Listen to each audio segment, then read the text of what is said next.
دوستوں، اگر آپ کو میری کہانیاں پسند آتی ہیں تو میرے چینل کو سبسکرائب کریں۔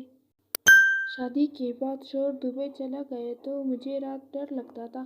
میں اپنی کنواری نند کو اپنے پاس سلا لیتی تھی، لیکن لائٹ بند ہوتے ہی مجھے ٹھنڈا سا محسوس ہوتا۔ ایک رات ڈر کے لائٹ جلائی تو میرے پاؤں تلے سے زمین نکل گئی، کیونکہ میں ہمیشہ سے جوائنٹ فیملی سسٹم میں پلی بڑھی تھی اور ایک بڑے پڑے گھر میں رہنے کی عادی تھی۔ ہمارے چھوٹے سے گھر میں بھی سب لوگ ایک ساتھ مل جل کر رہتے تھے اور تنہائی اور ویرانی کا تو سوال ہی ممکن نہیں تھا۔ ایسے میں رخصت ہو کر ایک 500 کنال کے بنگلے میں آ گئی، جہاں میرے اور میرے شوہر کے علاوہ صرف ایک ساس اور نند موجود تھی۔ شادی کے شروع کے دنوں میں تو مجھے اس بنگلے میں وحشت سی محسوس ہوئی تھی، کیونکہ ہر وقت خاموشی چھائی رہتی۔ میری نند صبح ہوتے ہی کالج چلی جاتی اور پھر دوپہر گئے واپس لوٹتی۔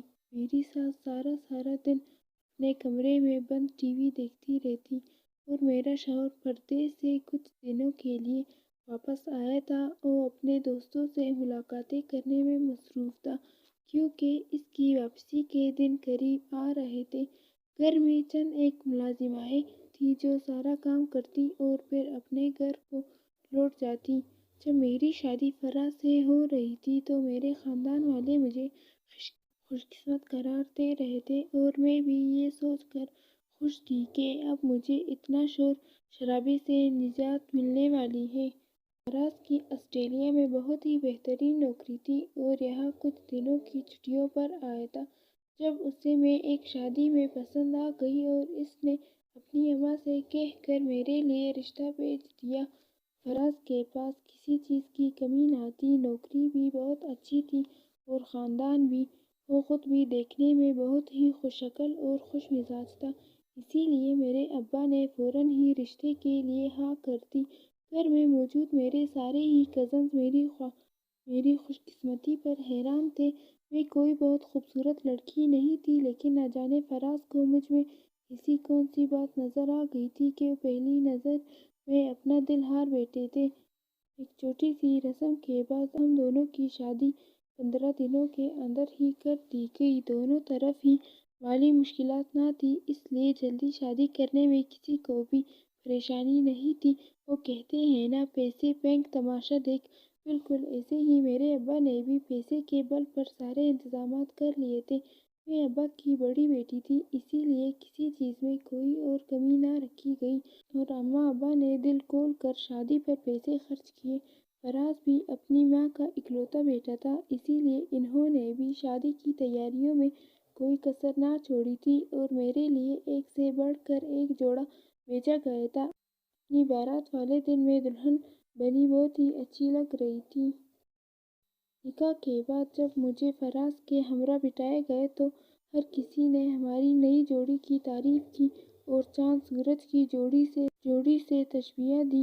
میں رخصت ہو کر فراز کے گھر آئی تو اتنا بڑا بنگلہ دیکھ کر حیران رہ گئی۔ میرا اور فراز کا کمرہ ہی میرے آدھے گھر کے برابر تھا۔ کمرے کو اصلی پھولوں سے سجایا گیا تھا اور قیمتی ترین فرنیچر سے آراستہ کیا گیا تھا، لیکن ان سب سے بھی کئی زیادہ اہم چیزیں جو میرے نزدیک بہت ہی خاص تھیں، وہ فراز کی محبت تھی۔ شادی کی رات فراز نے جس شدت سے اپنے جذبات کا اظہار کیا تھا، میں حیران رہ گئی تھی کہ وہ مجھ سے اس قدر محبت کرتا تھا۔ فراز کے لہجے میں میرے لیے تو عزت تھی، وہ میری آنے والی زندگی کا اثاثہ تھی۔ شادی کے بعد فراز کے پاس 1 مہینے کی چھٹیاں تھیں اور ایک ہفتہ تو انہوں نے پوری طرح میرے ساتھ ہی گزارا۔ یہ ایک ہفتہ پر لگا کر گزر گیا اور مجھے پتہ ہی نہ چلا۔ فراز ہر وقت مجھ سے اپنی محبت کا اظہار کرتے اور میری محبت کے گن گاتے۔ ہفتے بعد فراز کہنے لگے کہ وہ اپنے رشتہ داروں اور دوستوں سے ملاقات کرنا چاہتے ہیں، کیونکہ وہ 2 سال کے لیے آسٹریلیا چلے جائیں گے۔ اس وقت مجھے احساس ہوا کہ میں اور فراز کچھ وقت کے لیے ساتھ ہیں اور پھر ہمارے درمیان جدائی آنے والی ہے۔ فراز کے جانے کا سوچ کر میں گھبرا گئی تھی۔ میری ساس اور نند نے مجھے زیادہ وقت نہیں دیا تھا، بلکہ انہوں نے مجھے اور فراز کو ایک ساتھ وقت گزارنے کا موقع دیا تھا، اسی لیے میری اپنی نند سے دوستی نہیں ہو سکی تھی۔